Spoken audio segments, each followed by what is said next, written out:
எங்க மனோஜ் என்ன பண்றாங்கன்னா, "மனோஜ் இங்க ரோஹிணி கிட்ட நம்ம 2 பேருக்கு குழந்தை இல்ல. குழந்தை பிறப்ப பத்தி ரொம்பவே ஆசையா இருக்கு" அப்படின்னு நினைச்சு எவ்வளோ கவலைப்பட்டுட்டு இருந்தேன். அதுக்கு தான் நான் ஒரு ஏற்பாடு பண்ணியிருக்கேன். இவர் தான் ரொம்ப பிரபலமான சாமியார். இவர போய் நம்ம பார்த்து, நம்ம நல்லபடியா பேசிட்டு வந்தோம்னா, கண்டிப்பா குழந்தை பிறங்குறதுக்கு நெறைய வாய்ப்பு இருக்குன்னு சொல்லேன். "ஏன் மனோஜ் இவ்வளோ படிச்சிருக்க, இப்போ வரைக்கும் சாமியார் பேச்சு அப்படி இப்படின்னு இதையே நம்பிட்டு இருக்கியே, உனக்கு கொஞ்சம் கூட மூளையே இல்லையான்னு" சொல்லி இங்க திட்டி விட்டுர்றாங்க. "என்ன ரோஹிணி எதுக்காக இப்படி கோவப்படுறேன்னு" மனோஜ் கேட்க, அதுக்கு ரோஹிணி சொல்றாங்க, "யாராவது குழந்தை இல்லைன்னா சாமியாரை பார்க்க போவாங்களா? டாக்டர் தானே பார்க்க போவாங்க. ஆனா நீ வித்தியாசமா நடந்துக்கிற. படிச்சிருக்கே தவிர ஆனா படிக்காத இந்த முத்து மாதிரியே பேசிட்டு இருக்க. படிக்காத முத்து கூட சில இடங்கள்ல நல்ல டேலண்டா தான் நடந்துக்கிறாருன்னு" சொல்லி இங்க முத்து உயர்த்தி பேச, "என்ன நீ முத்துவ கூட என்னை கம்பேர் பண்ணி பேசுறேன்னு சொல்றாங்க.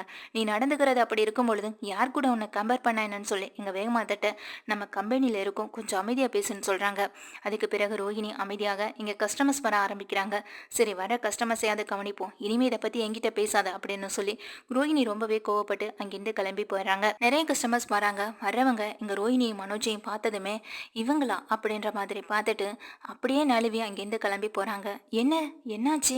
வரவங்க எல்லாருமே எந்த பொருளையும் கூட பார்க்காம அப்படியே பாதியிலே வந்துட்டு போயிடுறாங்க. "அதுவும் உன்னையும் என்னையும் பார்த்ததுக்கு பிறகுதான் இப்படி போறாங்க" அப்படின்னு எங்க மனோஜிட்ட சொல்ல, "என்னன்னு தெரியல ரோஹிணி. சரி, அடுத்தடுத்து யாராவது வராங்களான்னு பார்ப்போம்" அப்படின்னு நினைச்சு வெயிட் பண்ணிட்டு இருக்கேன்.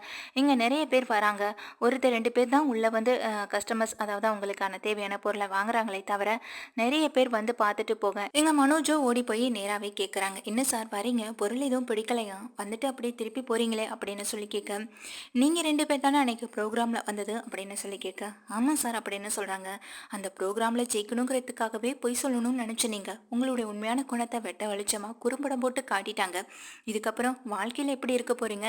எப்படியும் பொருளை எப்படியும் அடுத்தவங்க தலையில கட்டணுங்கிறதுக்காக, அது ரொம்ப மட்டமான பொருளா இருந்தாலும் பொய் சொல்லி விற்கத்தானே செய்வீங்க.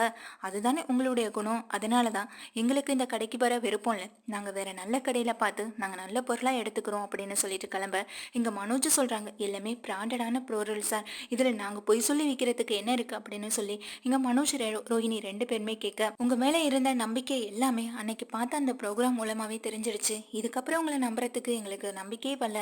ஒரு நல்ல பேர் எடுக்கிறது ரொம்ப கஷ்டம். ஆனா அதே நல்ல பேரை தக்க வச்சுக்கிறது இன்னும் ரொம்ப கஷ்டம். ஆனா அந்த நல்ல பேரை ஒரே நிமிஷத்துல தூக்கி எறிஞ்சிட்டீங்க. அப்படிப்பட்ட நல்ல பேரை திரும்ப சம்பாதிக்கிறன்றது வாழ்க்கையில ரொம்ப ரொம்ப கஷ்டம். அதை தான் நீங்க இப்ப பண்ணிட்டு இருக்கீங்க. கண்டிப்பா உங்களுக்கு திரும்ப கஸ்டமர்ஸ் வரணும்னா நீங்க ஏதாவது ஒரு வகையில அவங்கள பிடிக்கணும்னு தான் நினைக்கணுமே தவிர, இப்படி எங்ககிட்ட வந்து கெஞ்சி நிக்கிறதுனால எல்லாம் ஒன்றும் ஆக போறதில்ல. நாங்க கிளம்புறோம்னு சொல்லிட்டு கிளம்ப, இங்க மனோஜ் ரோஹிணி செம்ம டென்ஷன்ல இருக்காங்க. "என்ன மனோஜ் இப்படி ஆயிடுச்சுன்னு" சொல்ல, "அன்னைக்கு நம்ம அந்த ப்ரோக்ராமுக்கு போகாமலே இருந்திருக்கணும் ரோஹிணி" அப்படின்னு நினச்சிட்டு 2 பேரும் பேசிட்டு நேராக வீட்டுக்கு போகிறாங்க. வீட்டில் போய் ரொம்ப சுகமாக இருக்க விஜய் கேட்குறாங்க, "என்னடா என்னாச்சு?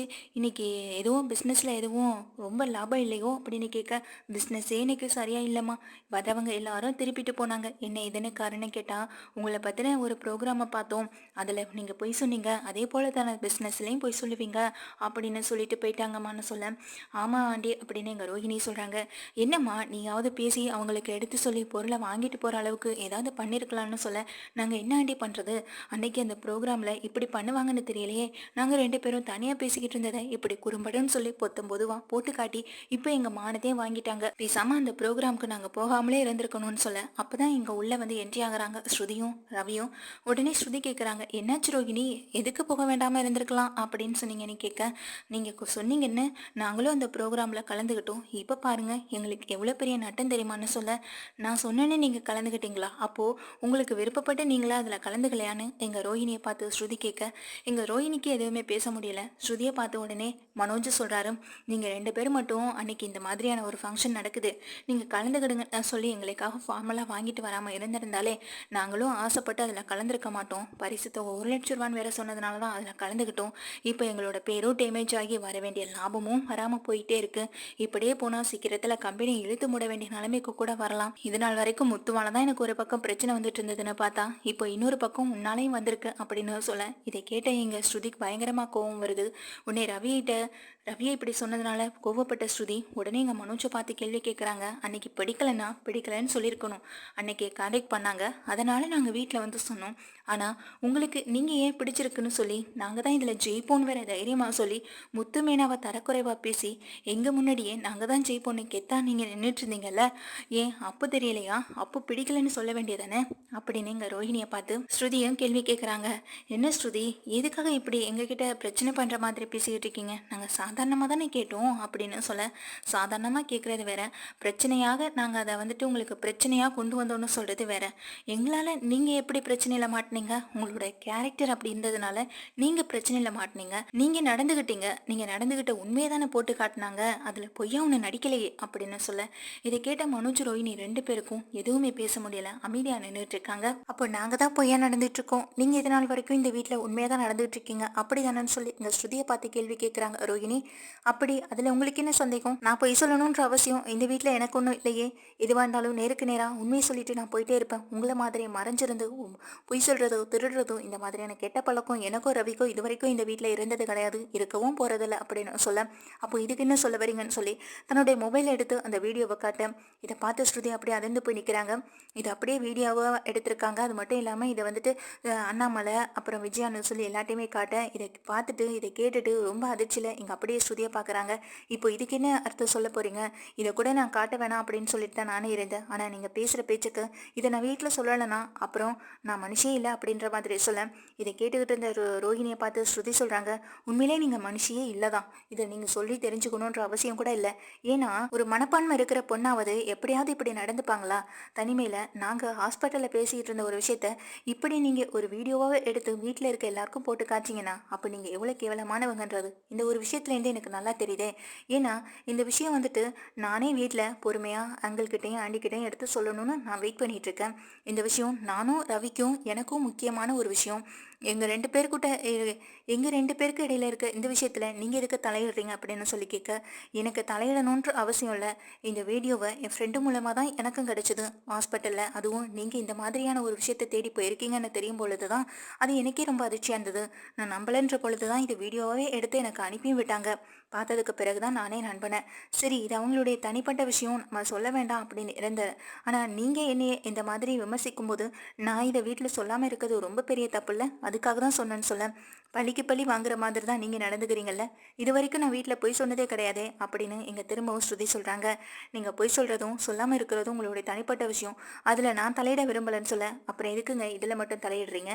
இது உங்களுக்கு தனிப்பட்ட விஷயமா தெரியலன்னு சொல்ல, இது ஒரு குடும்பத்தில் நடக்கிற விஷயம், இதை எப்படி நீங்கள் அங்கிள் ஆண்டியோட சம்மதம் இல்லாமல் அதுவும் ரவியும் நீங்களும் எப்படிப்பட்ட ஒரு விஷயத்த பண்ண முடியும் அப்படின்னு சொல்ல, இங்கே பாருங்க ஆண்டி, இதில் எனக்கு விருப்பம் இருக்குது, அதை நான் உங்ககிட்ட சொல்லணும்னு தான் வெயிட் பண்ணிட்டு இருந்தோம். இப்படி இங்கே ரோஹிணி இதை ஒரு வீடியோவாக எடுத்துகிட்டு வந்து வீட்டில் எல்லாருக்கிட்டையும் போட்டு காட்டுவாங்கன்னு நான் நினச்சி கூட பார்க்கல. நீங்கள் இப்படி இருப்பீங்கன்னு நான் நினைக்கவே இல்லை ரோஹிணி, ரொம்ப ரொம்ப சீப் பிஹேவியர் அப்படின்னு சொல்லி நீங்கள் பயங்கரமாக திட்டுறாங்க. இதை கேட்ட ரோஹிணிக்கு பயங்கரமான ஒரு கோவம் வருது. உடனே ஸ்ருதியை பார்த்து கேட்குறாங்க, ஒரு குழந்தைக்கு ஒரு அம்மா ஆகிறதுக்கே இப்படி பயந்தீங்கன்னா அப்புறம் அந்த குழந்தைய பெற்று வளர்த்து அதுக்கு என்னென்னமோ நீங்கள் செய்ய வேண்டியது இருக்குமே, அப்போ அந்த பயம்லாம் உங்களுக்கு இருக்காதான்? ஒரு குழந்தைய பெற்றெடுக்கிறதுக்கு இப்படி பயந்துக்கிட்டு அதுவும் ஒரு வாடகை தாய் மூலமாக குழந்தை பெற்றுக்கணும்னு நினைக்கிற நீங்களாம் என்கிட்ட முன்னாடி நின்று பேசக்கூட தகுதியே இல்லை அப்படின்ற மாதிரி ரோஹிணி சொல்ல, அதுக்கு ரோஹிணியை பார்த்து கேட்குறாங்க, எனக்கு அந்த தகுதி இருக்கா இல்லைன்றத நீங்கள் பேசுகிறதுக்கு முன்னாடி உங்களுக்கு அது இருக்கா இல்லையான்னு யோசிச்சு பாருங்க.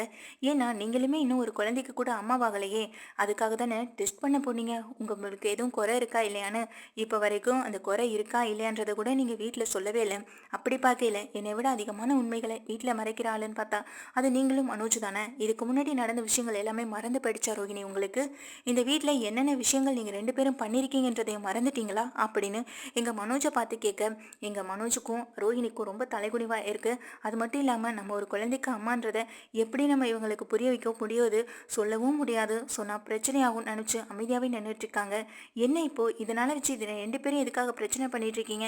என்ன இருந்தாலும் ஸ்ருதி, வீட்டுக்கு தெரியாமல் நீ இப்படி பண்ணுறது ரொம்ப பெரிய தப்பு. அது மட்டும் இல்லாமல் எங்களுக்கு இதில் உடன்பாடே கிடையாது. எங்கள் வீட்டிலலாம் இது வரைக்கும் இந்த மாதிரியான எந்த விஷயமும் நடந்தது கிடையாது. இப்போ நீ வந்து இருந்துக்கிட்டு இது மாதிரி உன்னை பண்ணணும்னு நினைக்கிறியே, அதுக்கு நாங்கள் எப்படி ஒத்துப்போன்னு சொல்ல. நாங்கள் உங்ககிட்ட சம்மதம் கேட்கறதுக்காக வெயிட் பண்ணலாண்டி. ஜஸ்ட் ஒரு இன்ஃபர்மேஷன் உங்ககிட்ட சொல்லணும்னு நினைக்கிறோம், அவ்வளவுதான். அதை சொல்லிட்டு செய்யணும் தான் நினச்சிட்டு இருக்கோமே தவிர உங்ககிட்ட பர்மிஷன் கேட்கறதுக்காக நாங்கள் வெயிட் பண்ணிக்கலாம் இல்லை. எனக்கு அது மூலமாக தான் குழந்தை பெற்றுக்க ஆசை. நாங்கள் வாடகை தாய் மூலமாகவே குழந்தை பெற்றுக்கிறோம். இதுக்கு ரவி கூட ஓகே சொல்லிட்டான் போல. ஆனால் நீங்கள் சம்மதிக்கலைன்னா எனக்கு எந்த பிரச்சனையும் கிடையாது அப்படின்னு நான் சொல்லிட்டு எங்கள் ரோஹினியையும் பயங்கரமாக திட்டிட்டு விஜயாவையும் திட்டிட்டு எங்கள் ஸ்ருதி உள்ளே போகிற நேரத்தில் நில்லு, நான் பேசிக்கிட்டே இருக்கேன், எங்கே நீ உன் விருப்பத்தை மட்டும் சொல்லிட்டு உள்ளே போயிட்டே இருக்க அப்படின்னு எங்கள் ஸ்ருதியை பார்த்து கேட்குறாங்க. இப்போ என்ன ஆண்டி பிரச்சனை? நான் உள்ளே போகணும்னு நினைக்கிறீங்களா இல்லை வீட்டை விட்டு வெளியில் போகணும்னு சொல்ல வரீங்களா அப்படின்னு கேட்கும்போது இங்கே உடனே ரோஹினிக்கு செம கொண்டாட்டமாக போயிடுது. இப்போ இவங்க 2 பேருக்குள்ளே பிரச்சனை வந்துட்டுனா அதுவே நம்ம போதும், நம்ம எப்படியாவது தப்பிச்சிடலாம், நம்மளை பற்றின எந்த ஒரு விஷயத்தையும் அவங்க யோசிக்கவே கூடாது அப்படின்னு நினச்சிட்டு எங்கள் ரோஹினி பிளான் போடுறாங்க. இதை பார்த்துட்டு இருந்த ஸ்ருதி சொல்கிறாங்க, நீங்களே இந்த வீட்டை விட்டு வெளியில் அனுப்பினாலும் இனிமேல் நான் வீட்டை விட்டு வெளியில் போகிறதுக்கான எந்த ஒரு அவசியமும் இல்லை. நானும் ரவியும் இங்கே தான் இருக்க போகிறோம். எங்களுக்கான ஒரு குழந்தையும் சீக்கிரமாக இந்த வீட்டுக்கு வரத்தான் போகுது. ஆனால் அதுக்கு முன்னாடி எங்கள் ரோஹினிக்கு எதுவும் உடம்புல குறை இருக்கா இல்லையான்றதை நீங்களே செக் பண்ணி பாருங்கள். இப்படி என்னையை பற்றி இந்த விஷயத்தை போட்டு கொடுத்து அவங்க குளிர்காயணும்னு நினைக்கிறாங்க. அப்படிப்பட்டவங்களுக்கு ஏதாவது குறையில இருக்க போது ஆண்டி? அன்னைக்கு ஹாஸ்பிட்டல் போயிட்டு வந்தாங்களே, அதை பற்றின ரிப்போர்ட் உங்கள்கிட்ட காட்டினாங்களா? இல்லை அப்படின்ற மாதிரி சொல்லி இங்கே அப்படியே திசை திருப்பி விடுறாங்க ஸ்ருதியும். இதை கேட்ட ரோஹிணி ஆடி போய் நின்றுட்டு இருக்காங்க. உடனே ரோஹிணியை பார்த்து சொல்கிறாங்க, மீனாவை மட்டும் என் விஷயத்தில் தலையிடாதீங்க, எங்கள் அப்பாவை பற்றி பேசாதீங்க, எங்கள் அம்மாவை பற்றி பேசாதீங்க, என் ஃபேமிலியை பற்றியே பேசாதீங்கன்னு சொல்லி என்னென்ன பிரச்சனை பண்ணுறீங்க. அதே போல தாங்க ஹஸ்பண்ட் அண்ட் ஒய்ஃப்குள்ளே 1000 பிரச்சனை இருக்கலாம், எங்கள் 2 பேருக்கும் இடையில நீங்கள் வரவே வராதிங்க.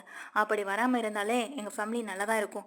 மீனாவோட கம்பேர் பண்ணும்போது நீங்கள் ரொம்பவே சீஃபான ஒரு ஆள் தாங்க. இப்போ தானே தெரியுது இப்போ எதுக்காக முத்து உங்கள் மேலெல்லாம் கோவமாக இருக்காருன்றது. உண்மையிலே முத்து கிரேட் தான். முத்து நியாயமாக தான் எல்லாருக்கிட்டையும் கோவப்படுறாரு. இது நாள் வரைக்கும் அவரை நான் புரிஞ்சுக்காம இருந்தேன். ஆனால் இப்போ தானே தெரியுது அவர் தான் உண்மையிலேயே வந்துட்டு நியாயமாக நடந்துக்கிற ஆள் இந்த வீட்டில். நீங்களும் மனோஜும் சுத்த வேஸ்ட் அப்படின்ற மாதிரி பேசிட்டு உள்ளே போக இதை கேட்டுட்டு இருந்த எங்கள் ரோஹிணிக்கு ரொம்ப அவமானமாக போயிடுது. உடனே ரோஹிணி பக்கத்தில் வர விஜயா, இவகிட்ட என்ன சொன்னாலும் தெரிஞ்ச மாட்டா, அந்த விஷயத்தை நான் பொறுமையாக பார்த்துக்கிறேம்மா, எப்படி எங்கே அடைக்கணுமோ அப்படி நான் பேசி அடக்கிக்கிறேன். எப்படி இருந்தாலும் அவங்க வீட்டில் உள்ளவங்க சம்மதிக்க மாட்டாங்க. அவங்க அம்மா அப்பா சொல்கிறத இங்கே ஸ்ருதி கேட்டு தானே ஆகணும். நான் பேசுகிறத கேட்கலனாலும் அதை நான் பார்த்துக்கிறேன். அது எனக்கு ஒரு பெரிய விஷயமா தெரியல. ஆனால் எங்கள் ஸ்ருதி சொல்கிற மாதிரி அன்னைக்கு ஹாஸ்பிட்டல் போயிட்டு பார்த்துட்டு வந்தல, உனக்கு எந்த குறையும் இல்லைன்னு நீயே சொல்லிட்ட. பின்ன எதுக்காக அந்த ரிப்போர்ட் எல்லாம் யார்கிட்டையும் எதுவுமே காட்டாமல் மறைச்சி வச்சிருக்கேன்? அந்த ரிப்போர்ட் என்ன எதுன்னு எடுத்துகிட்டு வாமா பார்க்கலான்னு சொல்கிறாங்க. ஆண்டிக்கு எடுத்துகிட்டு வந்து காட்டினாலும் அதில் எதுவும் புரிய போகிறதில்ல. செகண்ட் பேபிக்காக தான் நம்ம ட்ரை பண்ணுறோன்றது டாக்டருக்கு தெரியும். அதை பற்றி எதுவும் எழுதியிருப்பாங்களா? அதை பற்றின டீட்டெயில்ஸும் கொஞ்சம் எழுதியிருக்காங்க. இதெல்லாம் மனோஜ் படித்து பார்த்தாலே தெரிஞ்சிருமே அப்படின்னு நினச்சி கொஞ்சம் பயத்திலே தான் இருந்துட்டுருக்காங்க. இப்படி மொத்த பிரச்சனையும் நம்ம பக்கம் திருப்பி வச்சுட்டு போயிட்டாலே அப்படின்னு நினச்சி இந்த ரோஹிணி பதறி அடித்து நின்றுட்டுருக்காங்க. உள்ளே போகிற ஸ்ருதி, இந்த ரோஹிணிக்கு எவ்வளோ திமிரு இருக்கும், இனிமேல் நாங்கள் அவளை சும்மாவே விட மாட்டேன் அப்படின்னு பயங்கர வெறியில் இருந்துட்டுருக்காங்க எங்கள் ஸ்ருதி ரோஹிணி மேலே.